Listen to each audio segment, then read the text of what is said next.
Hi hello నమస్తే, నేను మీ కట్ట కార్తీక్.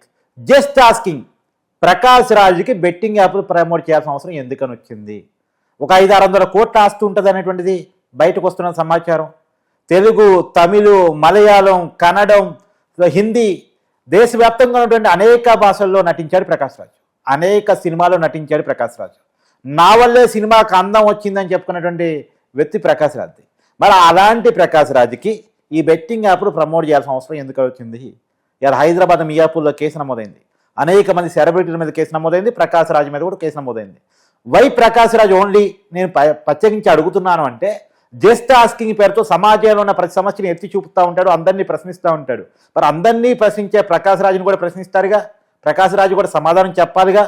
మరి సమాధానం చెప్తాడా? దీని మీద మరింత విశ్లేషణ తీసుకునే ప్రయత్నం చేద్దాం. మనతో ఉన్నారు ప్రముఖ రాజకీయ, సామాజిక, సినీ ప్రముఖులు చంద్ర శ్రీనివాసరావు. చంద్ర శ్రీనివాస్ గారు నమస్కారం అండి. నమస్కారం అండి. సార్, హైదరాబాద్ మియాపూర్ పోలీస్ స్టేషన్లో చాలామంది సినీ సెలబ్రిటీల మీద కేసు నమోదైంది. వాళ్ళంతా కూడా దిగ్గజాలు.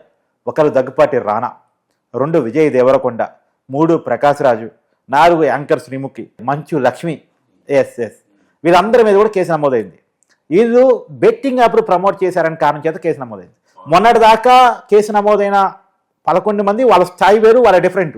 కానీ వీళ్ళ స్థాయి వేరు, వేరే డిఫరెంట్. వీళ్ళకి అవసరం కూడా లేదు. 100 కోట్ల 1000 కోట్ల ఆస్తులు వీరి చేతిలో ఉన్నాయి. కానీ వీళ్ళు ఎందుకు ఈ పని చేశారు అంటే ఏం చెప్తారు? సార్, ఒకటి టైం, దేనికైనా టైం రావాలి. ప్రమోద్ వర్మ అని మియాపూర్ చెందిన వ్యక్తి బెట్టింగ్ యాప్ల వల్ల సమాజంలో చాలామంది చనిపోతున్నారు, అమాయకులు బలైపోతున్నారని కేసు నమోదు చేశాడు. ఆయన కేసు నమోదు చేసిన తర్వాత విచారించి ఆధారాలు సేకరించి మొన్న పంజాగుట్ పోలీస్ స్టేషన్లో మీకు తెలుసు 11 మంది మీద కేసు నమోదైంది. దాంట్లో ఎవరైతే యూట్యూబర్లుగా భావించి సెలబ్రిటీ స్టేటస్ మనకు వచ్చింది, మేమేం చెప్పినా సమాజం ఉంటుందన్న ఉద్దేశంతో శ్యామల లాంటి వాళ్ళు, వైసీపీలో అధికార ప్రతినిధి శ్యామల లాంటి వాళ్ళు కావచ్చు, మిగతా వాళ్ళు ఏమయ్యారో మనకు తెలుసు. వాళ్ళ కోసం ఎదురు చూస్తున్నారు. వాళ్ళు అరెస్ట్ చేసి ఇప్పుడు విష్ణుప్రియని అరెస్ట్ చేశారని తెలుస్తుంది. జరుగుతుంది వాళ్ళ మీద. అంటే ఎవరు చట్టాలకే అతిథులేం కాదు. ఎప్పుడైతే సజ్జనార్ దీని మీద కాన్సన్ట్రేషన్ చేశారో, తెలంగాణ స్టేట్లో బెట్టింగ్లు కావచ్చు, డ్రగ్స్ కావచ్చు, ఉక్కుపాదంతో మోపే ఇది రేవంత్ రెడ్డి గారిని ఈ సందర్భంగా మనం అప్రిషియేట్ చేయాలి. ఎందుకంటే సమాజంలో వీళ్ళేమో రాజ్యాంగేతర శక్తుల, మీకేదో ఫాలోవర్స్ 1 కోటి మంది ఉన్నారని ఎవరికి చెప్తారు? బెట్టింగ్ యాప్లు అంటే ఏంటి? మీరు ఏదో సమాజంలో మీరు వేదాలు వల్లించినట్టుగా మీరు భావించి 11 మందిని పంజాగుట్ట పోలీస్ స్టేషన్, ఈరోజు 28 మంది మీరు అన్నట్టు మియాపూర్ పోలీస్ స్టేషన్. ఇకపోతే వీళ్ళందరూ ఒక ఎత్తు అయితే, ప్రకాష్ రాజ్ ఆయన ఏమనుకుంటాడంటే, ఈ ప్రపంచంలో నాకంటే మేధావి ఎవరు లేరు అనుకుంటాడు.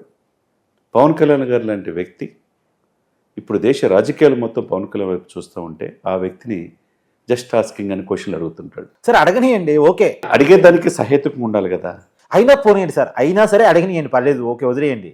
కానీ అందరిని అడగగలిగే వ్యక్తి, నేను మేధావిని, అపర మేధావిని, అభ్యుదయవాదిని, కమ్యూనిస్టు సిద్ధాంతాలు పుణికిపుచ్చుకొని ఉన్న వ్యక్తిని అంటే ఇది కరెక్టా? ఇది కమ్యూనిజం చెప్పిద్దా? ఇది అభ్యుదయవాదం చెప్పిద్దా? ఇది సమాజం పట్ల ప్రేమ ఉన్నవాడు చేసే పనా? లెఫ్ట్ పార్టీలకు చెప్తున్నాయా? అంతే కదండి. ఇప్పుడు నువ్వు చెప్పేటప్పుడు నువ్వు హిందూ సనాతన సంప్రదాయం అని ఆయన ఒక లైన్ తీసుకున్నాడు. మీరెవరు ఆయన అడగటానికి? ఏదైనా పవన్ కళ్యాణ్ గారు ఒక ట్వీట్ చేస్తే దానికి ప్రతిస్పందించి మీరు మాట్లాడటానికి హక్కు ఎట్లా ఉంటుంది? అదే చిరంజీవి గారు, అదే మెగా ఫ్యామిలీ అంతా నిన్ను మూవీ ఆర్టిస్ట్ అసోసియేషన్ ఇక్కడ అధ్యక్షుడిగా పోటీ చేస్తే నీ వైపు నిలబడలేదా? ఎవరు సపోర్ట్ చేశారు?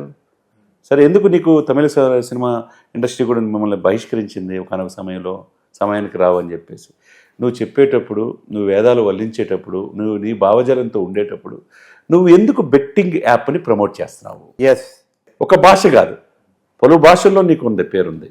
మరి అటువంటిది నువ్వు ఎందుకు ఈ యొక్క బెట్టింగ్ యాప్ను ప్రమోట్ చేసి వందల సంఖ్యలో దీనికి ఆత్మహత్య చేసుకుంటున్నారు సార్? ప్రతి ఒక్కడికి, నీకైనా నాకైనా, ఒక రూపాయి పెట్టుబడి, రూపాయి పెడితే 10 రూపాయలు అవుతుందంటే ఆశ ఉంటుంది.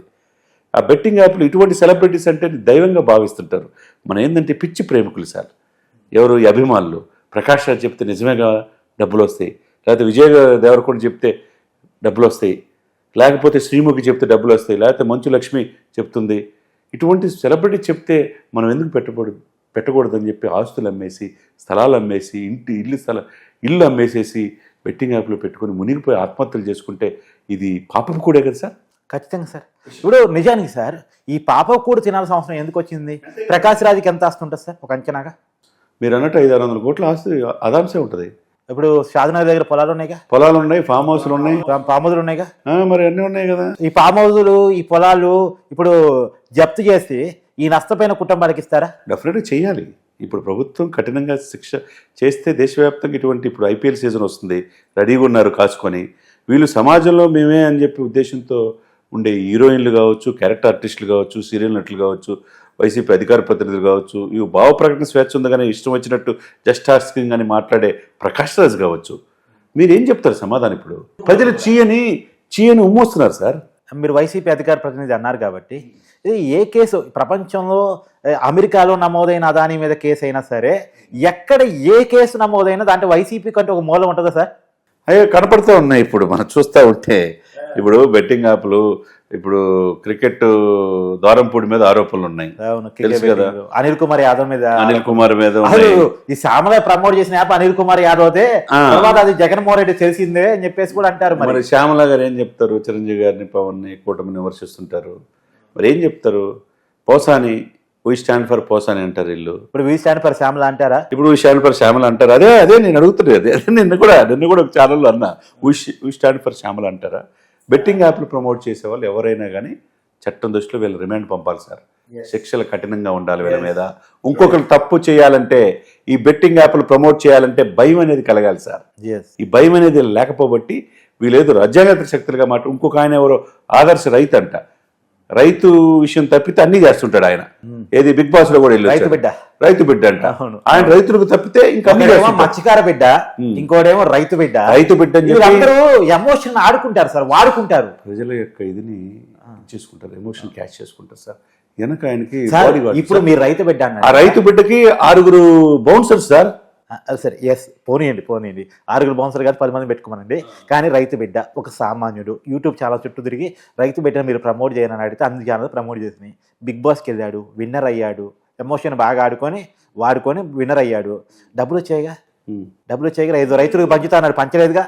సరే ఉంచుకున్నాడుగా, హ్యాపీగా బతకొచ్చు కదా, సరిపోతే కదా జీవితాంతం. ఇంకా ఏంటి సార్ జీవితాన్ని జనాల రోడ్డు మీద పడేసి ఆశ ఏంటి? నేను అన్నాను పాపపు కూడు సార్, అది విషంతో సమానం. మీరు మీ బిడ్డల భవిష్యత్తు ఆలోచించుకోండి. ఇటువంటి సమాజంలో బెట్టింగ్ యాప్లు మీ వల్ల వాళ్ళు నమ్మి డబ్బులు సర్వస్వం కోల్పోయిన వాళ్ళు, ఆత్మహత్యలు చేసుకున్న వాళ్ళు ఉసురు తగలదా? చెప్పదా కార్తిక్ గారు?